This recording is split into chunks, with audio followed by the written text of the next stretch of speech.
Hi, my name is Bruce Urshik. I have a huge footprint, but I'm a contributor to the Apache Arrow ADBC project, and particularly on the Snowflake and Spark drivers. And I've also contributed to JDBC and ODBC drivers in the past, and again, particularly on Amazon Document DB. I'll pass it over to my colleague, James. Thanks. So my name's James DeLong. I'm a principal engineer at Proving, and I'm a committer on the Apache Arrow project, which we'll be talking about today. I'm one of the folks that drove the delivery of the flight SQL protocol for Apache Arrow. And I also served as a technical reviewer on the book about Arrow, In-Memory Analytics with Apache Arrow. So what is Apache Arrow? It's an entire platform or ecosystem for working with in-memory data. Arrow itself is a standardized columnar format that is shared across programming languages and operating systems. I'll talk on the next slide about these supported systems for Arrow. It's also a set of libraries for working with this data format efficiently. Some of the features available are inter-process communication, compression, remote procedure calls like building a client-server protocol, and doing data analysis on Arrow data. So Arrow is available on several different programming languages, including R, Ruby, MATLAB, Julia, Rust, Python, JavaScript, C#. The core languages, the foundational languages for Arrow are Java for JVM languages like Scala and say JRuby, and C++ for other languages. Most languages are built as bindings on top of these. So I mentioned before that Arrow was a standardized columnar format. So the Arrow project was created because there were several different open source projects that used entirely different data formats.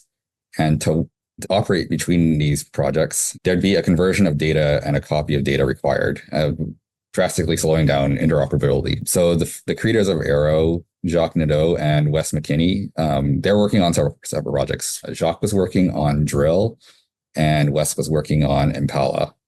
They decided to work together and define a common format that can be used across different projects, and also a highly efficient format for solving similar problems around analytics. So on the left of the slide, you can see there's this process of copying everything from Impala to Cassandra, or from Drill to Parquet, or from Spark to HBase. And then on the right, after the creation of the Arrow project, all these projects started supporting the Arrow format for importing and exporting data. So now data can be shared across these different projects without any conversion or copying. This is referred to as zero copy, where like one system can access memory data stored in memory directly from another system. Since Arrow is standardized, the data can be shared directly. Bruce will talk a bit about zero copying from a database point of view next in a later section. So why did the creators of Arrow choose a columnar format?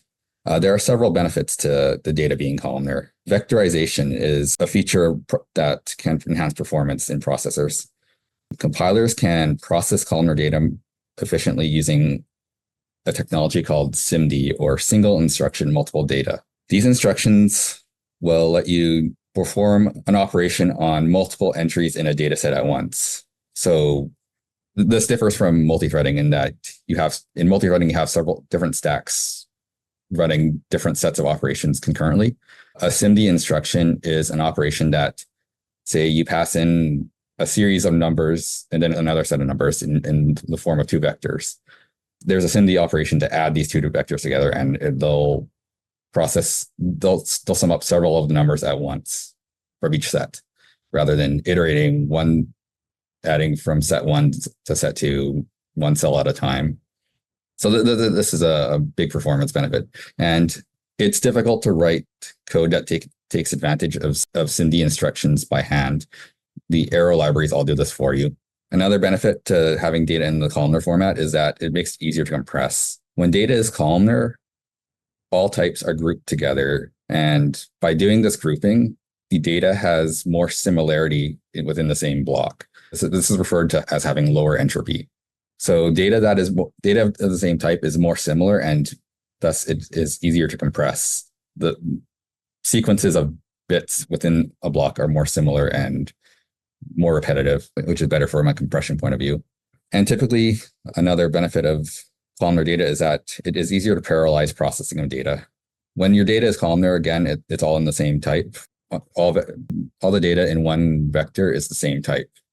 When you create a task, it is easier to create a simple task that works on a consistent set of data, consistent type of data, than having the task have to behave differently depending on what types are in the data set, which is what you have when you have a row-based format. So if you were to create a task to process a row, you'd have to go have that task, figure out what type the current cell is, do some work, then move to the next cell.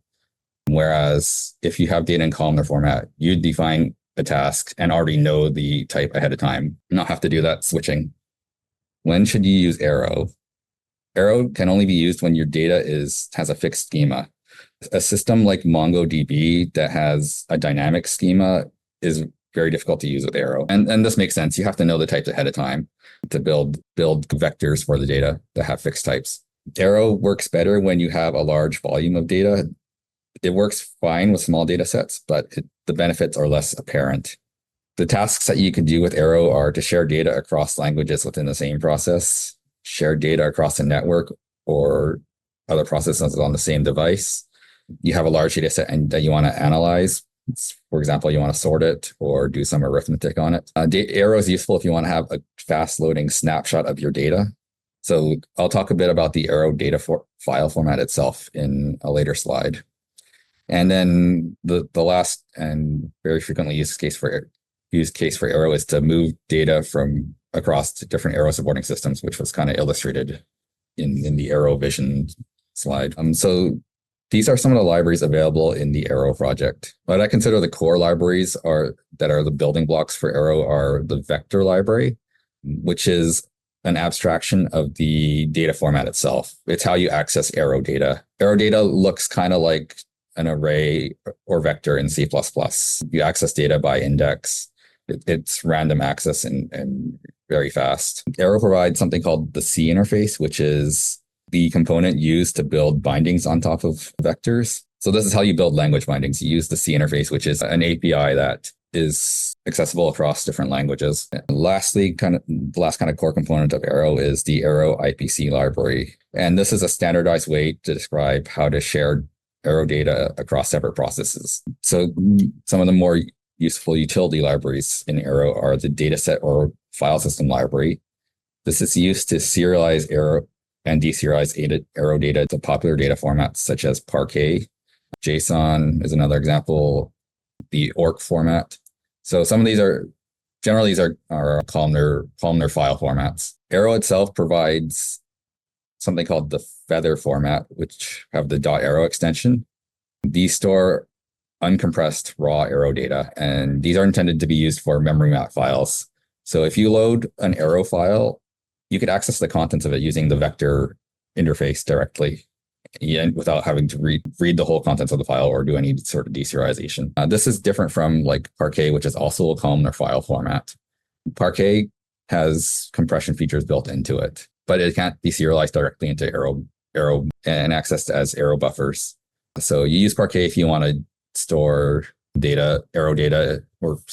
columnar data efficiently from a space perspective. You use the feather format if you want to be able to access the contents of files extremely quickly, and you don't mind paying a cost of high disk usage. A popular library to use is the compute library. This library is used to do computations across Arrow vectors. And a lot of these are similar to SQL scalar functions. You could say, take the sum of two vectors and get an output vector. You could take the sign of every entry in a vector and store the result in an output vector. So just like in SQL, all the operations in the compute library are SIMD enhanced. So a use case for the compute library is in the Dremio database. They switched from a pure Java implementation of scalar functions to using the compute library, and they gained about 150 times better performance when doing scalar functions. So I'll talk next about Arrow Flight and Flight SQL. So these are libraries for doing remote procedure calls in using Arrow as a data transfer format. Flight SQL is a specification that sits on top of the Arrow Flight RPC framework, and it's generalized database protocol. It provides a server framework and a client library for working with the flight protocol. What's good about Flight SQL is that it's a standardized protocol. Anyone can implement it. And if you build a client for Flight SQL, it'll work against any Flight SQL enabled database. The intent is for applications to be built directly with Flight SQL or the ADBC protocol to get Arrow native performance.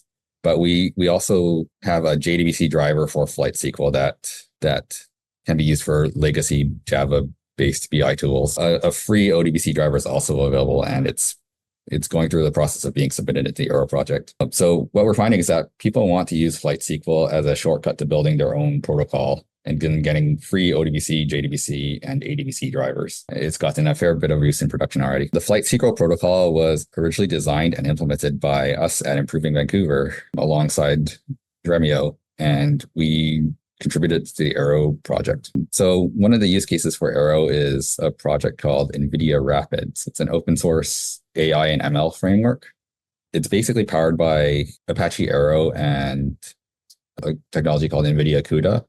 So we pull in data using in the Arrow format using pandas, and we use libcuda to process the data. So the benefit of using CUDA is that CUDA is a library for doing GPU accelerated processing. So not doing graphics, but using GPUs to do more standard processing. The benefit of using CUDA is that GPUs are highly parallelized compared to CPUs. And it actually works really well with the Arrow project since, as I mentioned before, columnar data in Arrow's format is really easy to parallelize work with. So GPUs provide a lot of CPU core, a lot of cores to make it to be very fast at parallelization. Arrow makes it easy and fast to format data such that it can be parallelized. And as I mentioned before, data is loaded into NVIDIA Rapids using a library called Pandas, which is a Python library for working with columnar data in data science. Okay, now I'm going to hand the presentation over to Bruce, who will be talking about the ADBC API. Thanks, James. Next slide, please. So basically, ADBC, I'm going to try to answer a few questions here. What is ADBC? How does it compare to JDBC and ODBC, the standard bearer of database access for many years? How is ADBC being used? What are its benefits?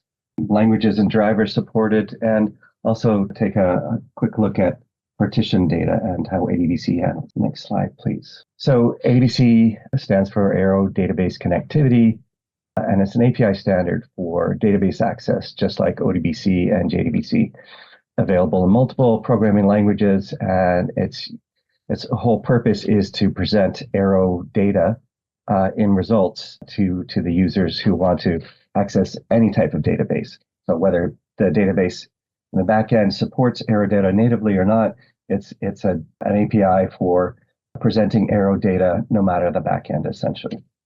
And so, a user of this library of ADBC drivers, instead of writing code to convert to and from Arrow data in each individual database, they can use an ADBC API that links against the backend system, and they will be able to use Arrow data in memory in their own application. As well, ADBC has a driver manager, which is provided. It implements the ADBC API, but it dynamically loads the library and dispatches the calls to them.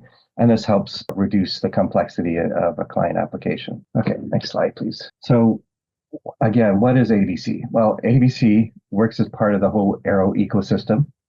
And so if Arrow offers this universal columnar data format, and Arrow Flight SQL offers a universal wire protocol for databases, ADBC offers a universal API for database clients. So for writing end user applications, it's a way to make sure that you have one API that can access any backend database, and you'll always be working with Arrow data. Next slide, please. So let's just review how JDBC and ODBC works. So on the left, you can see there's an application. The language they're using is SQL.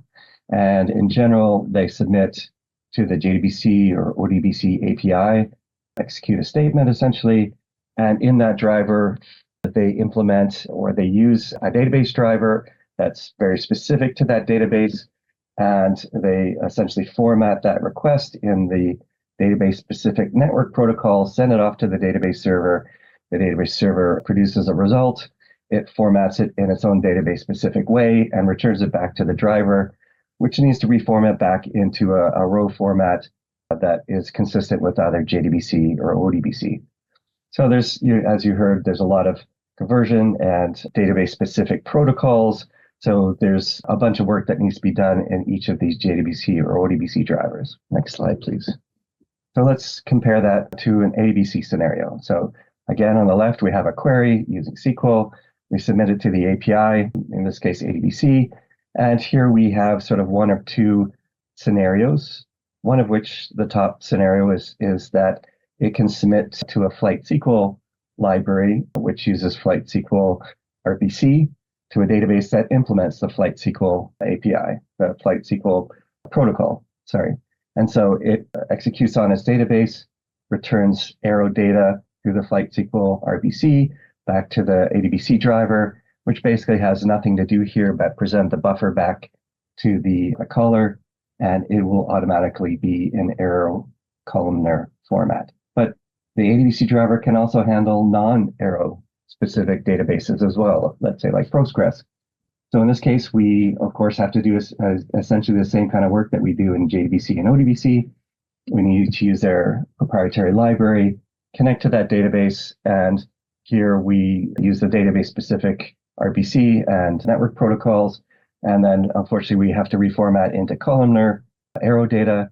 But at least from the standpoint of the caller, the end user application, it's going to be an Arrow data, and now they can efficiently use it in memory. Okay, next slide, please. Again, just a little review of what goes on here. And in the top diagram, we see for JDBC, ODBC, where the client wants to work in a column-based format like Arrow, and so they would have to convert the results from an ODBC JDBC call, and that ODBC JDBC call, if it's calling a columnar database like Doris or Spark or something like that, they would also have to do this conversion to get it from that columnar database into the ODBC row-based, and then the client would have to convert that back again. But in the lower scenario, what we have is that if everybody's talking the same protocol, the same format, Arrow format, we can do column to column way more efficiently. Okay, next slide, please. Again, what is ADBC? So it's not intended to replace JDBC or ODBC in general. But if your application wants to work with bulk columnar data, ADBC lets them avoid the conversion and overhead. And the benefit of using Arrow native data is that applications have direct access to the memory buffer. So all those SIMD, essentially the SIMD enhanced interface to the data can be used to improve performance in memory. And the table below is basically just a summary of what we're talking about here. When we have Arrow native data and we're using an ADBC API and drivers, we can more efficiently contact or work with columnar backends. So if it implements Arrow Flight SQL or other protocols which have move Arrow data like BigQuery, then we can use an ADBC and we have efficiency not just in memory but also over the wire. But if your application is more row oriented, then hey, stick with JDBC, ODBC. It's a great standard that's been useful for a long time. But it really depends on your application, whether or not you want to use column-based applications or you want to have a row-based application. Okay, next slide, please. And so, so we're just basically spelling out here that by using the ADBC as a protocol, the application on the left stays the same, but it's able to access many different databases using different ADBC driver implementations. So on the top, if it's a Flight SQL, it's basically the dotted line indicates that we have Arrow data all the way through the system, and it's a very efficient RPC and in-memory usage without any conversions. But it also supports the idea that you could use other databases which are not columnar and don't use Arrow data along the way. Of course, the driver will have to do the work of converting from row-based into column-based, but there may also be other scenarios like Snowflake and Spark, BigQuery, where they're able to move Arrow data, just not using Flight SQL protocols, but still using an efficient protocol to move that data through the system. And there's even the possibility, for example, there's an ADBC driver that wraps JDBC. I'll just say it again so you hear the letters carefully. So ADBC Arrow database connectivity wraps a JDBC driver. And so it is generalizes the interface such that you could essentially feed a JDBC driver and it will do the work of converting that JDBC interface into an ADBC interface. Okay, that's it for that slide. So how is it being used? R is a language environment for doing statistical analysis and computing. So it's something in which it works with a large data set, large numbers of values, and it's used for linear and nonlinear modeling, et cetera, and so it's graphical and meant to be highly extensible. And so R leverages that contiguous vectorized data in the Arrow native format for doing rapid access and calculations. So this is one way that you can use Arrow data to essentially speed up your whole application. The next slide, please. And so the Doris database basically implemented Flight SQL in their version 2.1. And then they did some tests to determine how well that change made to being able to access data compared to the old way of accessing the data. So compared to PyMySQL and Pandas Read SQL, the Arrow Flight SQL was had tenfold number of speedups in the data transfer. You can see the values lower being better for PyMySQL and Pandas. And then you can see that essentially the almost minuscule amount of time spent accessing the data using Arrow Flight SQL. It is huge, groundbreaking difference in performance. All right, thanks, James. And so let's talk about coverage. So we have, as James said, C and Java are the base classes, but it's implemented in many other languages like C#, Go, Python, R, Rust, and many languages to come. And we have database drivers for BigQuery, Flight SQL in general, again on C and Java, JDBC, Postgres, Snowflake, SQLite, and Spark Databricks. More to come. All right, last topic I want to talk about is accessing partitioned result sets. So in the past, JDBC and ODBC really don't cover this as well. And ADBC was designed to make it easier to expose partition data or distributed result sets. And so the client can take advantage of this distributed systems, and essentially they can call the execute partitions, and as data becomes available from each of these different systems and processes, essentially they will return as they become available rather than waiting for all of the endpoints to get the results. And so the client can process them basically as it comes in a more asynchronous way. And essentially that's the end of my presentation. If we go to the next slide, we'll see I left a number of different resources for you to do a follow-up on for ADBC and Arrow for your perusal. And that is the end of our presentation. Hopefully it's some questions. Yes, thank you, James and Bruce. If there are any questions, please use the Q&A function at the bottom of the Zoom app, and we'll take some time to process those questions and answer them. James, are there any? I'm not seeing. Yeah, go ahead. I was going to, sorry, interrupt and just ask James a question about any upcoming other features or languages that you're excited about in terms of Arrow progression, essentially. I think we're going to add more and more database support through ADBC, as well as probably support more languages. ADBC is probably where there's a lot of growth right now. It's a fairly new spec. New features are coming that are unique to it compared to ODBC and JDBC, as well as it's expanding on database and language support. James. Nick Brown asks, do you need a minimum version of Pandas in order to take advantage of Arrow? There was a version of Pandas that integrated Arrow. I do not remember what version that was. But yeah, there is a minimum version that had Arrow integration. There's a method on an Arrow data set in PyArrow that lets you convert directly to Pandas. It's called 2_Pandas. If there are no other questions, I want to thank Bruce and James for taking the time today to be part of this talk. Join us next week when Devin Lyles will be taking us on a journey from data to knowledge to insight to action, walking the perilous path of AI value cases. To register your spot for this next week's webinar or any other future webinars at Improving, you can visit us at improving.com/thoughts/webinars. As James said in the intro, this is our Data's month. It's been quite exciting to be part of this. And I want to thank Bruce and James. Well, have a wonderful day. Thank you, everyone, Thank for you. being part of this. Thanks, Daniel. Thanks, James.